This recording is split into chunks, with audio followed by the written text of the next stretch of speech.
All right. Well, thank you everybody for tuning in. This is the second installment of Conversation with Craig, for lack of a better term. And maybe that's our new go-to here on this Zoom/podcast that we're doing. Today, we're fortunate to be joined by two of our actually new coaches. This is their first year here at LMU. We've got Nathan Choate, who is our baseball coach, and Karl Huhta, who is our director of rowing for both our women's rowing program and our men's crew program as well. So let's just start. Let's rewind a couple weeks ago. And where were you?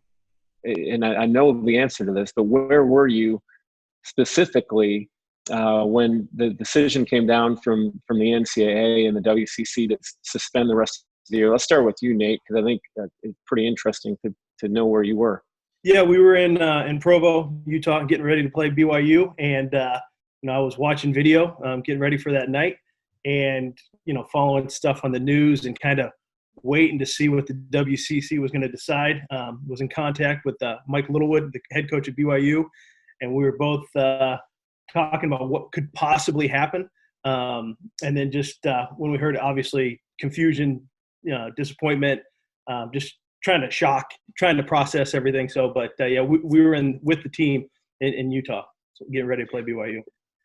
What was the weather like in Utah? Was it cold? No, it was actually beautiful. It was like 61 degrees. Yeah, sunny. No, it was really nice. It was baseball weather.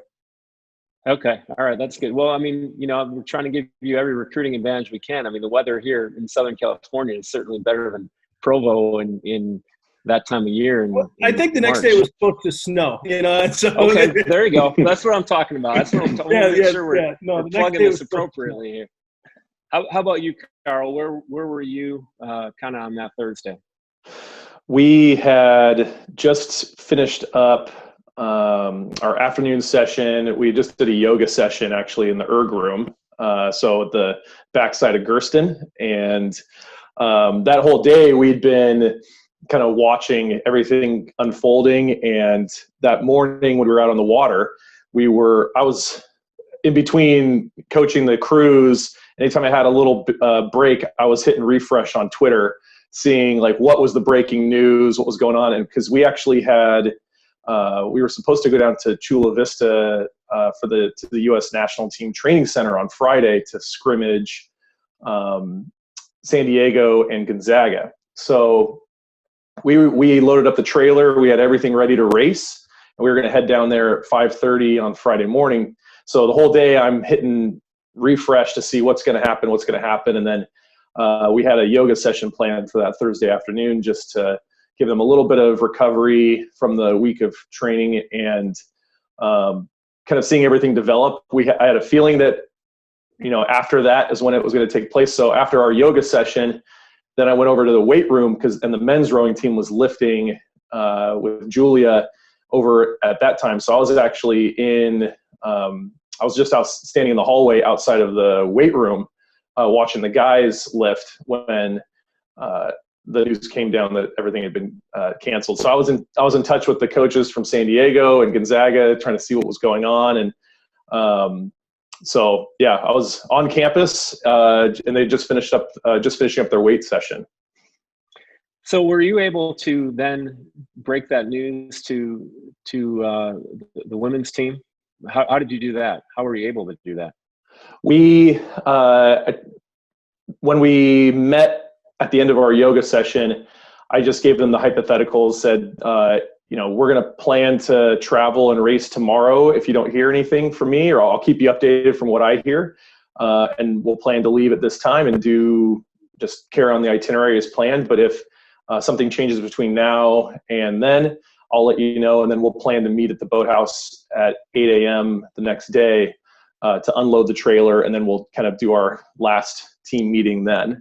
So kind of gave them both options and said just stay tuned to see what happens. But we didn't tell the men's team when I had found out. We decided to wait till the next day so that Julia could communicate with them as well, and then they had their team meeting the next morning also. So we held off on sharing that. And Nate, what was that like to kind of communicate that with the team? You have the team there. I mean, most of your guys, some of the guys obviously didn't travel, that were still back in Los Angeles. But how was that, and how emotional was that, just to have your season abruptly ended like that, right before even the first conference game? You know, the night I practice, and a couple guys had asked questions, was this a possibility? And at that point I said, you know, I guess anything's a possibility at this point as we're gathering information. And so I think guys started kind of processing that this could happen. A funny story, fortunately enough, the last thing we did as a team is I let the pitchers take BP, our last practice on Wednesday night, and I never let them do that. And they had been pushing to do it. And so that was the last activity we did as a team. And then when we did find out, called everybody downstairs into the breakfast room and had a meeting and kind of talked about it there, and a lot of blank stares and confusion, as you can imagine. And like I told those guys, you know, life is not fair. We're going to deal with it. And, you know, you get dealt adversity, and it's how you handle it. So I told them to go pack their stuff, and we were going to leave about 4:00 and get ready to go to the airport and try to get a flight home. So. Yeah. Did any of the pitchers hit well at all during BP? Holden, well, Josh Agnew would be disappointed if I said he didn't show well, but Holden Christian, I believe, is the only one that hit a home run. So. Okay. All right. Well, hey, Holden might have a future as a two-way, right? Yeah, he got a hit in the second longest college Division I college game ever. That's true. He got a hit in that game, so. That is very true. Provided that we still count that game, who knows what they'll do with record keeping? Yeah. So maybe it's wiped out. I'm not even sure. You know, you did touch on something I think that is really true in these times. It's how you handle this adversity. So what are you doing at home right now, Karl? I mean, what does your day kind of look like right now from home? A lot of Zoom meetings, a lot of emails, almost all recruiting at this time. Actually had a Zoom meeting this morning at 7 a.m. with our junior class, our rising seniors, to talk about the leadership of our team, and that while they're still very much, I think, in the mode of, oh, you know, we're juniors and we have seniors on the team, just starting the real conversation of saying, you know, you are now the leaders of this team, because our seniors are focused on finishing school. We do have one senior that's looking to come back to do another year, but this is their team now. So we had our kind of first real conversation about what that's going to look like and some things that we could do to start moving in that direction. So just a lot of planning, lots of recruiting, lots of planning, reviewing training plan, trying to think about ways I can be more efficient and improve for next year off of the things I learned this year. And so a lot of reflecting and a lot of planning for the future, really. And Nate, what about you? Now, Nate, the complicating factor of you being at home is during this time, normally you're not at home and you've got 4 kids. So how are you navigating that? And I'm sure that's got to be a lot different for everybody around the house, that you're actually there consistently. Well, my wife is used to having her house this time of year, so I think she's probably the one that is the most distraught. And I can tell you this, if this would have happened after kid number 2, we would not have 4 kids. But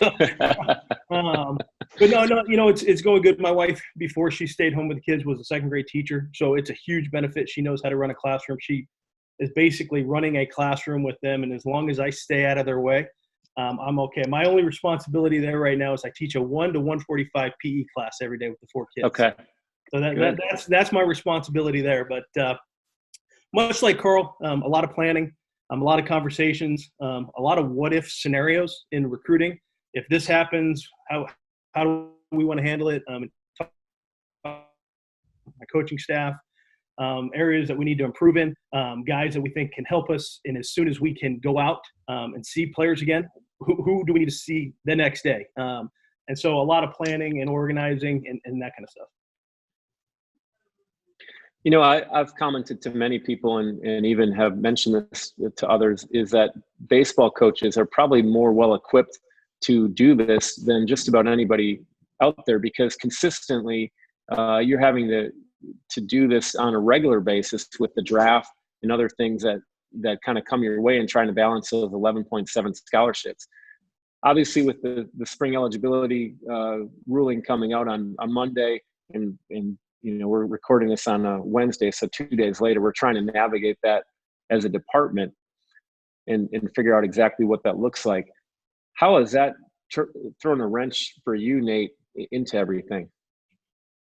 It is like the draft, but you just come up with more possible scenarios. If this person leaves, then we do this. If this person comes back, we do this. And so coming up with some contingency plans and not getting so concerned and freaking out like what it looks like today, knowing that it's ever evolving, and being flexible and coming up with different ideas and different plans of how we're going to handle it, I think is the most important part. And so really there's not much we can do about the draft right now, except for to sit back and wait. And so for us to stress about it, we just need to have plan A, plan B, plan C, plan D, and plan E in case somebody decides not to come back. And I think being upfront and honest with kids in the recruiting process that we're talking to and telling them, hey, this is where we're at, this is what could happen, and just kind of communicating with everybody involved and letting them know where we're at. I think people are pretty understanding when you're upfront and honest with them and they understand the situation. I think just coming up with some plans of how you're going to handle different situations if this were to happen. And only one or two of them are going to actually happen, but it is a lot of planning just in case, so you're not blindsided or caught off guard. Yeah, no, that makes sense. How about you, Karl? In terms of evaluation, you lose a little bit of that ability to go out and evaluate at this point, and we don't know when that'll occur again. How do you adjust based on what you already know potentially about recruits that are out there, not having maybe an evaluation period this summer? Yeah, a lot of the spring is obviously looking at racing results, trying to gather video and any sort of reviewable material that's accurate and relative and new. We're asking kids to submit, updated video of themselves and that sort of thing.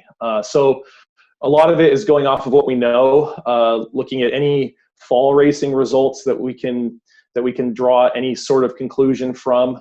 And luckily, we've been kind of working on building this extensive list of recruits, and so just kind of going off of what we know. But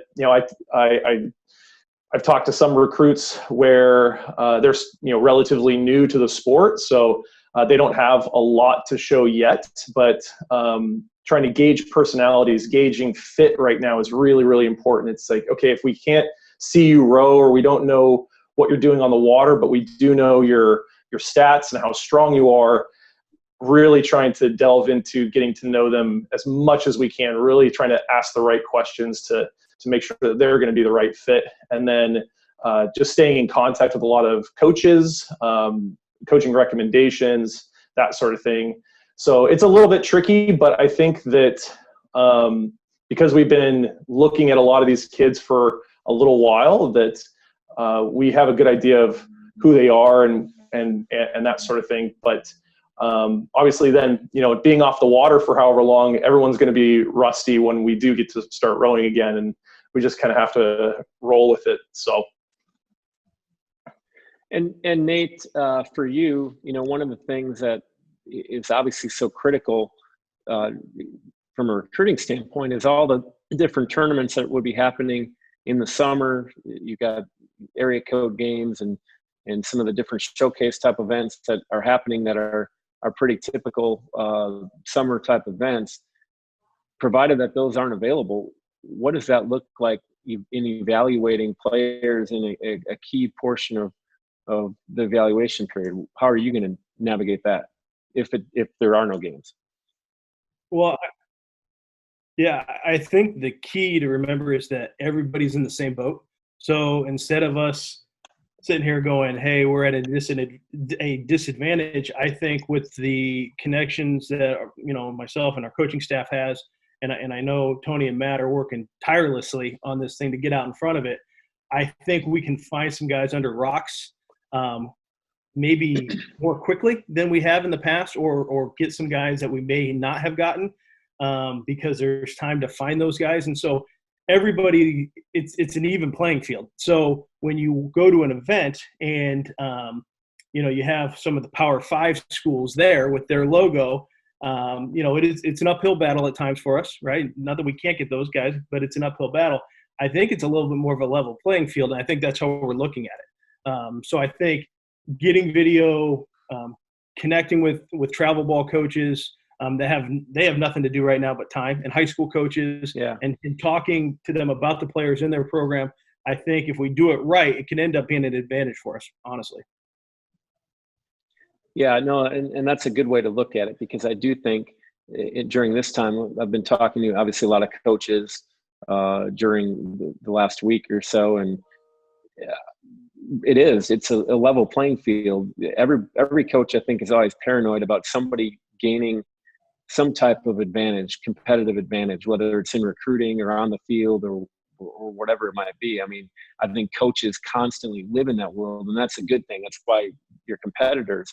But this truly is a pretty great equalizer, because there is nobody that is out there on the road, and there is nothing to evaluate at this point. And so it has equalized things pretty much evenly. How have you been able to kind of stay in touch with your team? Karl, you touched on it a little bit, but you have a really large team. In fact, our largest team that we have. So how are you able to do that? You've got, just to put it in perspective for those that are unfamiliar with the sport, Karl has 40 plus on his women's roster, typically, depending on injury and different things. And then on the men's roster, close to 30, because the numbers are up a little bit. So you're talking about 60 to 80 student athletes. How have you been able to kind of give that personal touch that when they're scattered all over the place? Yeah, it's definitely more of an individual way of reaching out. It's people to come in when they can and try to schedule Zoom meetings far enough in advance that people can make time for it, and almost everybody can. And so that is the easiest way to get everyone together. But like I said, I talked to the junior class this morning. I've been reaching out to people individually one at a time, and trying to call people just to check in and see how they're doing. And so it definitely takes time that way, but it's important. And I find that is kind of something almost more of what I prefer, is just trying to touch base with people individually, because we could have a Zoom meeting and there's going to be maybe half the team doesn't say anything, and then I don't want it. To me, that's not necessarily like, oh, okay, I saw your face, but we didn't actually talk at all. So we try to have those meetings, but also just trying to reach out to a few people, a handful of people a day, until we obviously get through everybody. But we're texting all the time, and just trying to make time for those phone calls too. But it does take a long time. But it's just chipping away at it, really. How about you, Nate, in terms of trying to stay in touch with the members of your team? Our guys are big texters, so they're always texting. We use the GroupMe app for team stuff, and then we have it broken down. I'm calling a few guys every day, but each one of my assistants has a group of 8 or 9 guys that he's kind of in charge of right now, and then kind of giving a report on Friday at how they're doing academically. Are they struggling at all? And so it gives, not only am I talking to them, but the assistants are talking to them as well. The part that I honestly don't like about the phone is the nonverbal communication. That's even the Zoom meetings. I mean, you can look at people, you can see their face, but there's something about being in a room with somebody and having a conversation, and when they tell you they're okay, you can sense you can sense that they're overwhelmed. So that's the part, honestly, that I miss the most, and I have not found a way to fix that, right? I mean, even though we talk on the phone, like I said, and we text, and guys say that they're okay, it's just not the same as being together, face to face. And the one thing that, and I think Karl's right on this, is when you're dealing with a group, we have 35 players. When you're talking to them as a group, sometime in the spring, you don't get to every single guy every week and talk to them one-on-one. Most of those conversations occur in a group or in a position group. If you're talking to infielders or outfielders or hitters. And so that part has been nice of being able to talk and connect with everybody, weekly individually, because you don't always get that sometimes in the spring. But like I said, I think the thing that I'm personally missing the most is the nonverbal communication of being in front of someone face to face and being able to read their body language and see how they're doing. So. You nailed that. I think that is the hardest part of all of this is for people being at home. Zoom meetings are great. This is fun. Don't get me wrong. You guys are great. Enjoy the conversation so far, but would much rather be in a room to know if I'm talking too long or figuring out, because you know those things as you're speaking, and you can really read the room per se of what is happening, or read the field or read the water. That's weird. To know what is happening, and you miss out on that. For me personally, I think the hardest part of all this is trying to get things done. I'm somebody who likes to collaborate and walk around and try to meet with somebody before a meeting. And I'm not a big meetings person, because if you're communicating effectively, you don't need to set up meetings to talk about things, because things should be operating smoothly. And so that's been a real challenge for me, because now I'm having more meetings than I ever had probably in the office, because we have to set up meetings to talk about certain elements of what's happening within the department. So it's been a little bit tricky, I think, for everybody, but I think you nailed that pretty well, Nate. Hey, Nate, one thing I saw on Twitter, some interaction.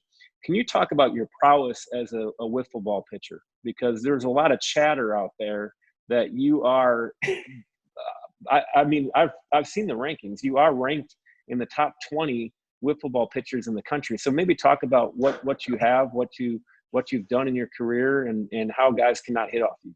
Well, I think real wiffle ball needs to be done with the long yellow skinny bat. And it's the baseball that's solid on the one side and has the half circles on the other side. So let me just make sure that we get that clear. I sent a video to Nick Sogard, who was here last year, that's playing professional baseball now. Last year, him and Trevin Escara decided to hit off me, and it was ongoing. And then we finally did it in the spring. And I sent Sogi a video, and he made a comment of my stuff. He could confidently say that my stuff was as good, if not better, than those guys on that video. And it made my night. I was pretty pleased. And he's a tough out. So coming from him, that's a pretty big compliment. But yeah, in the backyard, I had a brother growing up, and we didn't have a ton of room, but man, we used to play wiffle ball all the time. And so yeah, it's a game that's pretty special to me. So I challenge. I did see that video, because I did kind of check out the conversation you were having with Sogard, and that video was pretty ridiculous. But I have full confidence that you could throw just as nasty of stuff, and really, I mean, let's face it, it was kind of a one-trick pony in terms of the video. I mean, all he could do was just bend it. There wasn't anything else special about it. And there's a lot more you can do with the wiffle ball. Oh, absolutely. You could drop down and throw a riser. I mean, you could throw a screwball to left-handed guys. I mean, there's a bunch of different things you can do with it. And I remember getting on the bus last year, and I pulled out one of the wiffle balls I had in my bag that I had been working on and shaping, and you scrape it up on the concrete. And I showed Sogard and Escara, and they go, "What is this?" I go, "I got to get the ball into the right condition." So all good stuff. You're straight up like one of the funniest baseball videos of all time is some of those old knuckleballers like Gaylord Perry, and I think it's Gaylord Perry actually, where they come out to inspect, and he kind of does one of these when he throws his arms up, and the nail file that he had comes out of his pocket. You see it fly out. And, scuffing up a baseball, and the wiffle ball especially, can really do some different damage. Karl, I wish I had something comparable in rowing. Maybe there is. Is there something comparable to wiffle ball and rowing that, with a oar? It is called an oar, right? It is. Or is it an oar? Okay. All right. Oar, yep. Sure. Can you scuff up an oar to make it do anything special? Unfortunately, no. Otherwise, the condition of our oars would be, who knows what they would look like. So unfortunately not. And I'm trying to think if there is anything like that, but No, the only nobody actually does this, but I think all I can think of is like taking a stick of butter and wiping down a boat or something, just trying to grease it up, get a little extra speed to it or something. But no, nothing. Unfortunately, nothing quite like that. So, is there anybody that you've kind of worked with, or similar to the butter, that has had some type of superstition that they do to one of the shells to make it go faster? And it might not even be proven scientifically, but it's just kind of a superstitious type thing like butter. Is there there's got to be something like that you've encountered? I've cleaned, I've definitely taken the time to wax boats before, just to really try to clean them up and like wiping them down with rubbing alcohol, getting every little bit of speck of dirt off of there, and then waxing them. That's definitely actually something we've done before, just to keep them in good shape. But no, it's much more on an individual basis, I would say. A lot like baseball. If somebody's on a hot streak, then they maybe don't change their socks for however long. That's going to be the same kind of thing. Like with our team, they're going to have their lucky socks or their lucky headband. Like everyone has kind of like the thing that they wear on race days.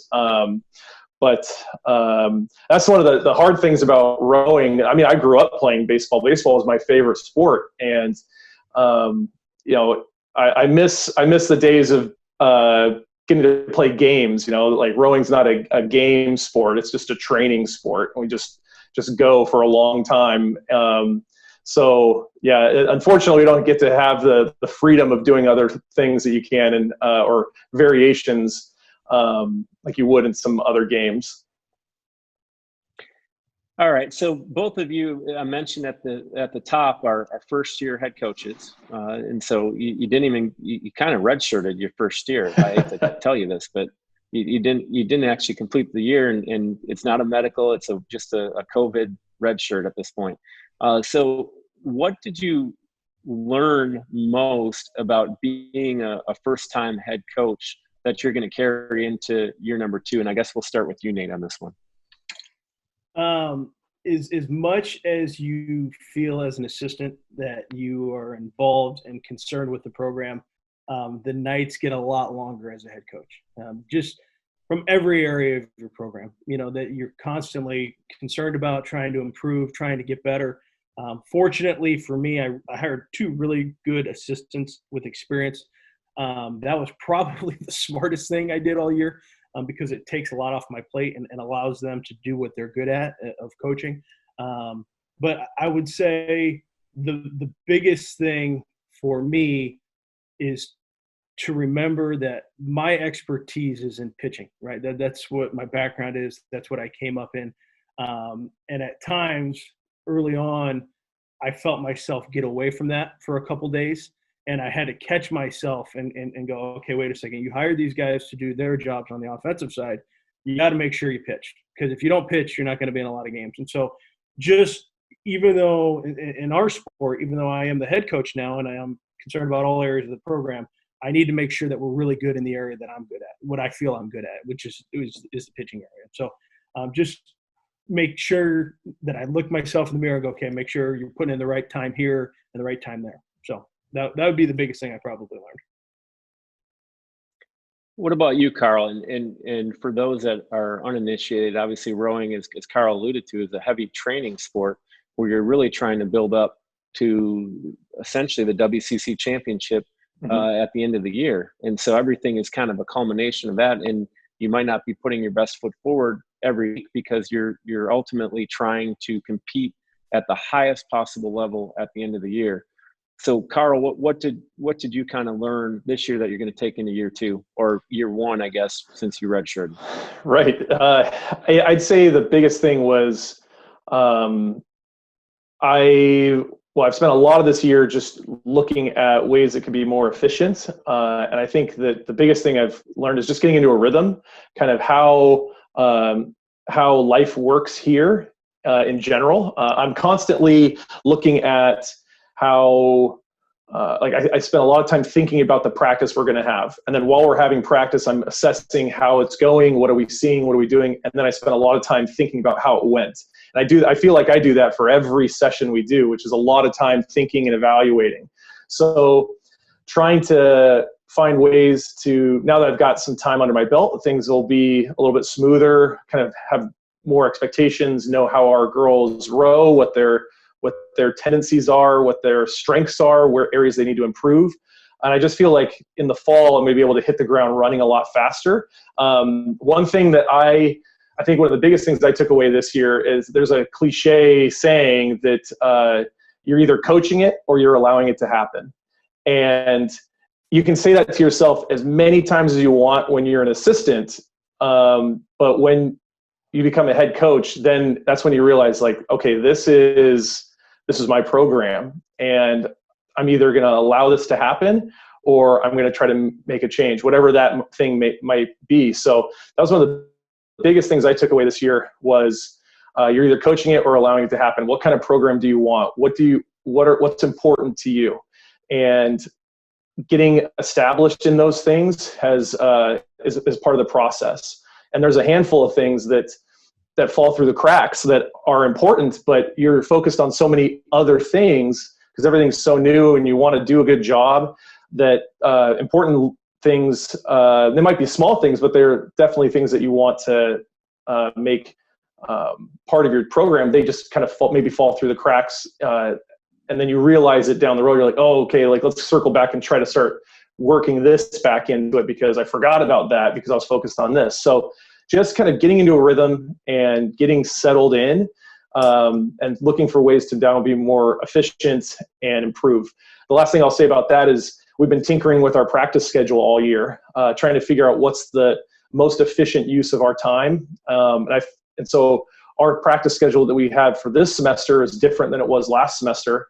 And our practice schedule for this coming fall is going to be different this semester, because I think a lot about diminishing returns. We are a training sport. So at what level we're doing all this training, but are we getting the return that we should be hoping to get with the amount of training we're doing? Or could we factor in a little more rest? Should we incorporate some different things? So trying to find that sweet spot with the balance of training load and the workload academically that our kids take on. And, most college kids probably aren't getting enough sleep. And so we practice at 6 a.m. every morning. So that's something I think about. We're doing all this training, but are we getting the benefits from it? So constantly tinkering. And I think that I think like our schedule, for example, will be a nice balance that we spent most of this year trying to figure out what's going to be the right thing. And so starting fresh and having a new practice schedule in the fall is one of many things that I think that, we're improving upon as we go.